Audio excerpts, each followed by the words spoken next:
let's see if we can make comics using office supplies.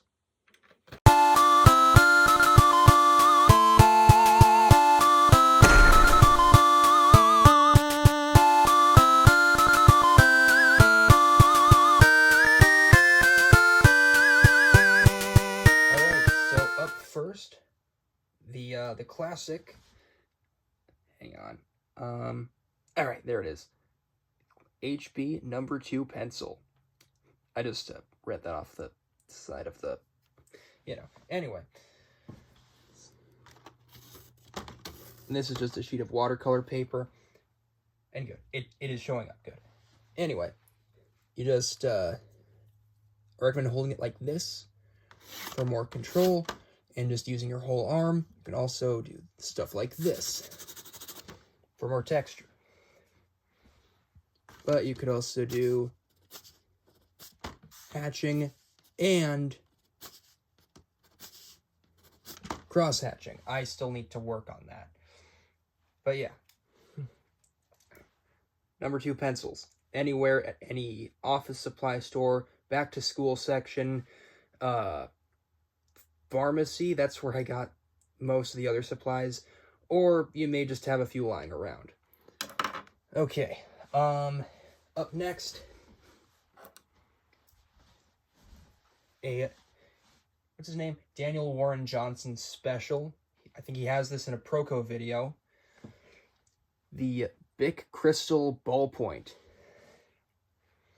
Alright. Literally get the ball rolling, because this is a ballpoint. That's how they work. Oh, hang on.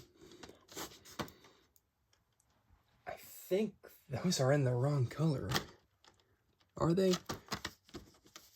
No, I think it's just the paper. It should be fine. We'll make it work. After all, this is not to prove that you can. Anyone can make art with anything. What we're trying to prove is how. But yeah, Bic Crystal. Let's see. We've got an assorted variety of Sharpies. We got 2 of 3 different kinds. I do not have the really big ones, but we've got, we've got these. All right, let's reposition that. Anyway, yeah, room's messy. So, using the larger ones,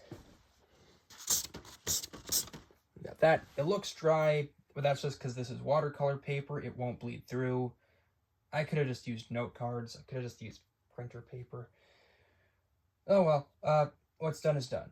But yeah, bold lines with the larger Sharpies, standard Sharpies with, oh yeah, oops, dropped something. So those are the chisel tips.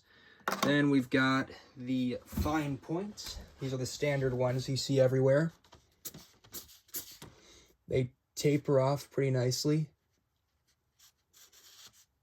And I've even seen them be used by Jim Lee when he's just sketching. You can literally just sketch using a Sharpie and some whiteout. Because confidence is the key to good inking.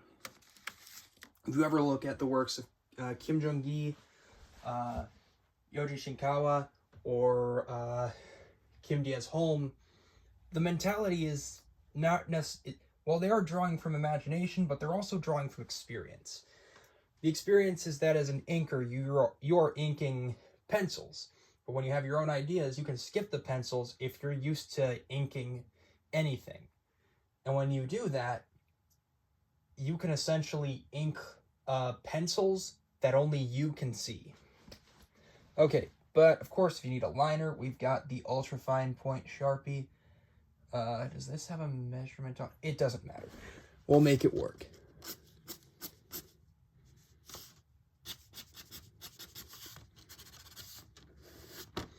Yeah. Okay. That's Sharpies. Up next, we've got the whiteout easy correct. First time I bought one of these, I had to throw it out because I ruined it. There's this little plastic thing on the end that it starts with when you buy it. It's not showing up that well. I don't think it's very obvious. At least it wasn't obvious to me at first. I thought that you were supposed to peel it off like, you know, some gel pens come with a little bubble of plastic at the top that you have to break off, and then you can, or some kind of material you have to break off before you can actually use the pen. But I think this is just as simple as, oh, hang on, there we go. Yeah, and I've used these well, only once before, and very poorly in a gouache painting, and it's but it still worked really well. But yeah. Oh, that's not good. There we go. Okay. There's a rhythm to it. All right, speaking of whiteout, we've got your standard quick dry correction fluid. Hang on. There it is. The stuff by Bic. I'm going to draw just, you know, a large... Hang on, I've got an idea. Let's say...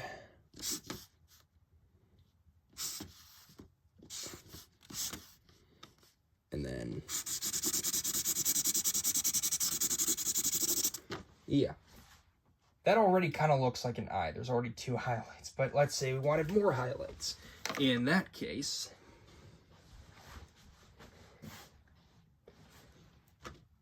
You know, you just do that. There we go. Perfect. This is all stuff that you can find at Office Depot, Staples. Is Staples still open? I don't know. The one that was local closed down, and now it's a wine shop. Very fitting for people in the office life. Alright, another whiteout thing you can use. We've got the Bic Whiteout Shake and Squeeze. This is good for, hang on a minute, let's say we're trying to draw hair, you know?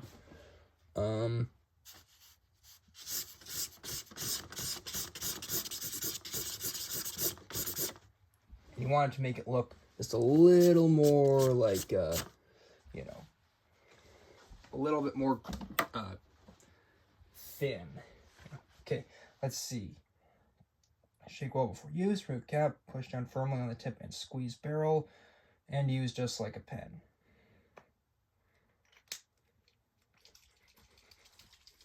All right.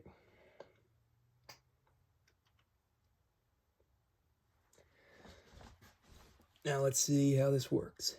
Oh, that does not have a lot of give. Come on.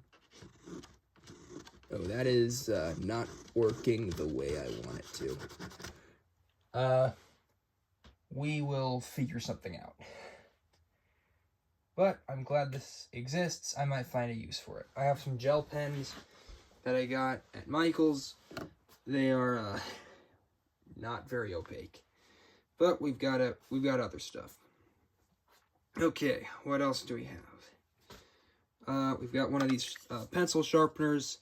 What's interesting about these ones is that you can twist this little green knob here. On that setting, it makes the pencils really sharp. But if you switch to that setting, it's going to make the tip of the pencil more rounded off. Okay, what else? We've got some Expo markers in different colors. A standard pack of 4 will come with,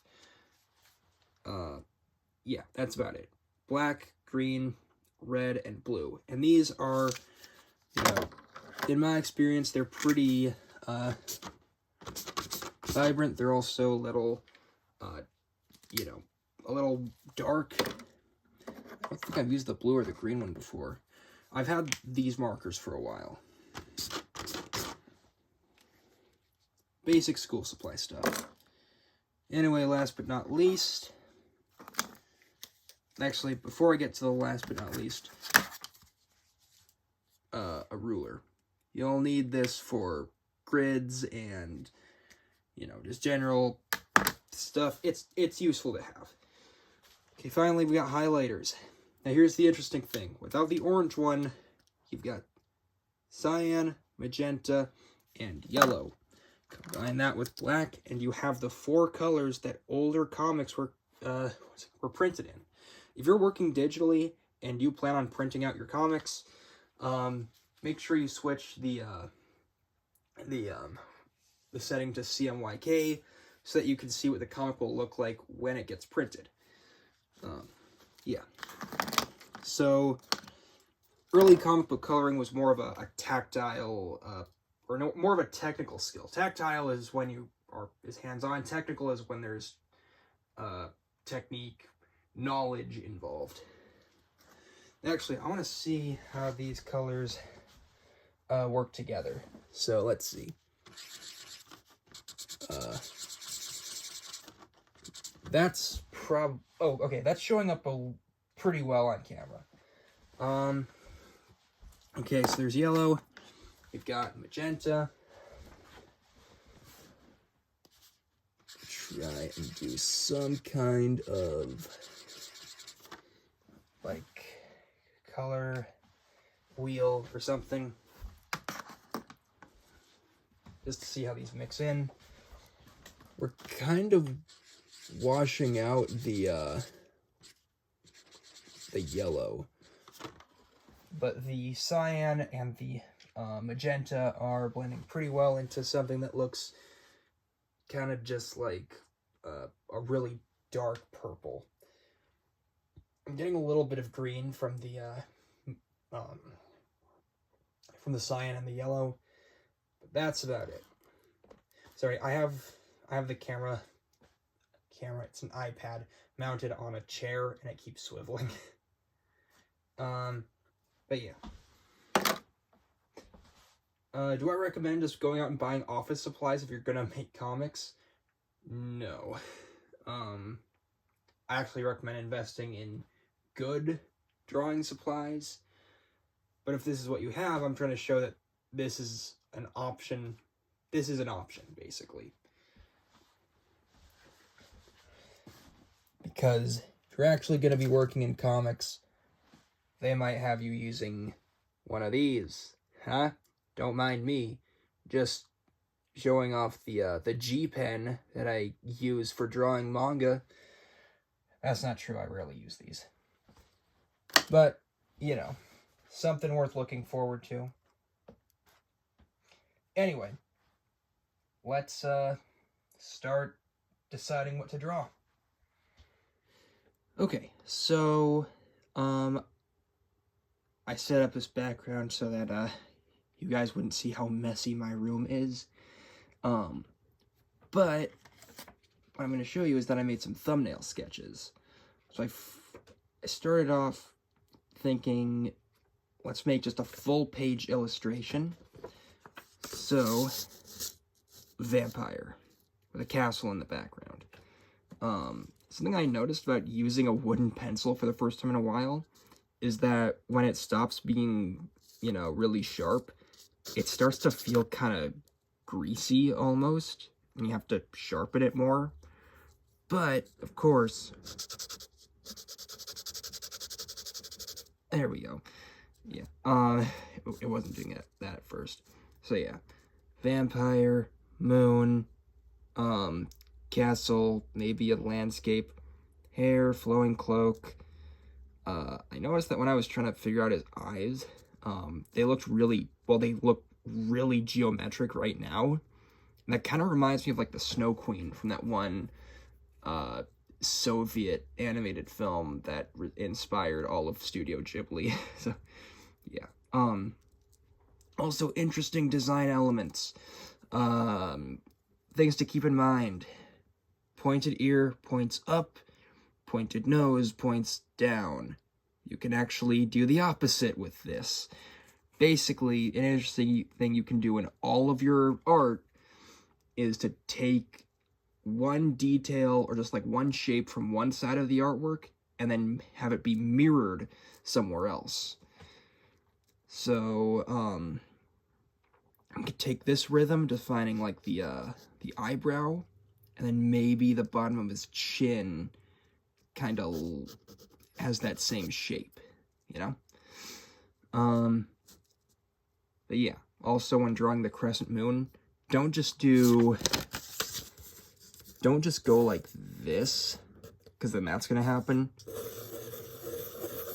Do a circle, and then do that. It's going to look better, you know? It still takes practice, but, you know, it works. So yeah, thumbnail sketches are important for stuff, because it's, you know, it helps you figure things out. I think something I'll try and do is I'll make sure that one of the horns of the moon is, like, you know, pointed more down and to the right towards him. And then, like, the cape is flowing down this way. And then, of course, along with the nose and the, yeah, that sort of thing. I'm just trying to figure out composition, because I only know some rudimentary stuff. But of course, the reason you're all here, is because we're going to try and draw a comics page.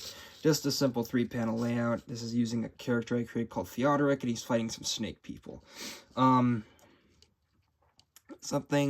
good thing about drawing thumbnail sketches is that you will notice when things can be improved. For instance, right now I'm noticing these two snake men, their heads are right across from each other, and this spear is pointing up that way. So what if this guy's head was down here, and so it was more like this pattern. Oh, yeah. And then I realized, of course, you know, I could draw these two snake people down lower so that we could get sort of like a triangular layout. But then I realized he's also kind of obstructed. So I just drew another panel to use for this. And here I decided to actually, like, draw the, oh boy, the background is slipping a bit. We could draw the triangle in. By the way, when trying to draw, like,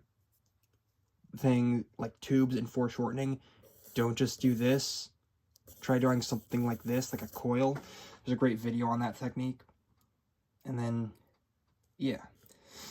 So, that's about it. Also, I finally figured out how the correction pen works, as evidenced by these marks. I wasn't shaking it hard enough. I don't think I was shaking it hard enough. I think that's what the problem was. Alright, now we've done that. Squeeze firmly. Nope, hang on. I have to use my other hand for this. Nope. What's going on? Am I not pressing down hard enough? There we go. Anyway.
Alright, it's been done.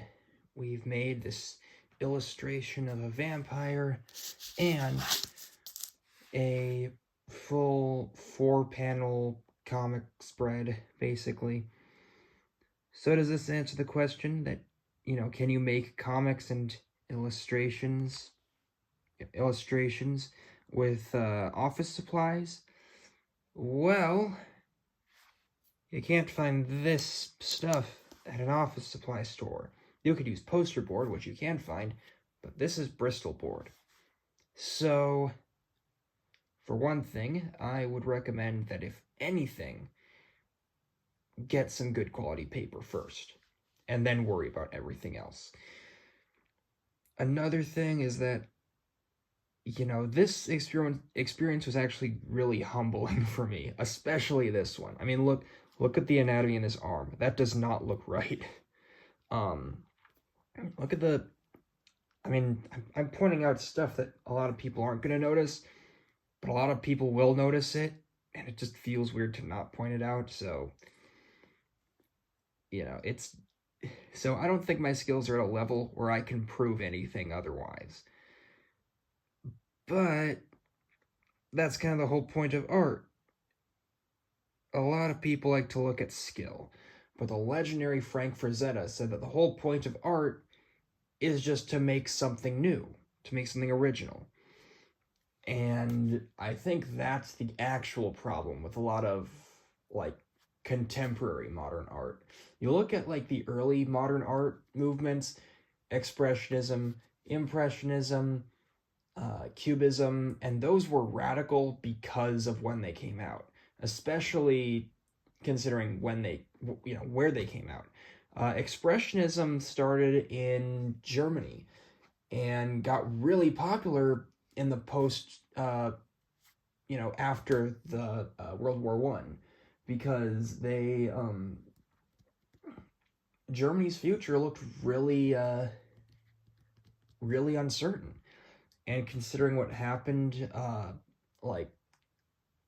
just 20 years after that, or maybe even, 20 years after the end of World War I, we had the start of World War II. So it's understandable to see how uncertain they were about their future at the time. Obviously, with the rise of fascism, there was another art movement that was against that, and that was the Swiss Zurich Dada movement, where it was almost an anti-art movement. But nowadays, you've got modern art movements that are just to be new, and it's like almost everything's been done before. What else are you bringing to the table? So, in my honest opinion, ethos, the ethos of your art is way more important than your skill. And my ethos is just, we're going to discover that over the course of this channel. I might rework some of these. I do think this illustration came out really good, but that's because I'm really good at illustrations and really bad at drawing comics. If any of you have read my comic Werewolf of Kashlan, which I'm still working on, I'm just slowed down a lot, the art looks really rough. I actually showed it to the comic book artist Gene Ha at a convention, and he said that, it just seemed like it was just people talking. So as much as my art didn't matter, it's visual storytelling that it works best. So yeah, even if your comics are just stick figures, as long as people can tell what's going on just by what people are doing, then it's fine. But if you're just gonna have people standing around, you might as well just write a book. I mean, they call it movie for a reason. If no one's moving, then just turn off the lights and call it radio. But anyway, this is just the start of something for the rest of my channel. Oh yeah, sign your work. It's like when you're turning in what's it called, an assignment at school, and then it doesn't get graded, and it turns out it's because you didn't write your name on it, you know? So because it gets counted as missing if you don't write your name on it. Sign your artwork. Anyway, yeah, we're gonna make more art on this channel because that's just important. I don't think that can be taken from us because we are the only species on the entire planet that actually makes things to be entertaining and to make things to express ourselves. Alright, well, I'm gonna go edit this video now, so keep on making weird stuff.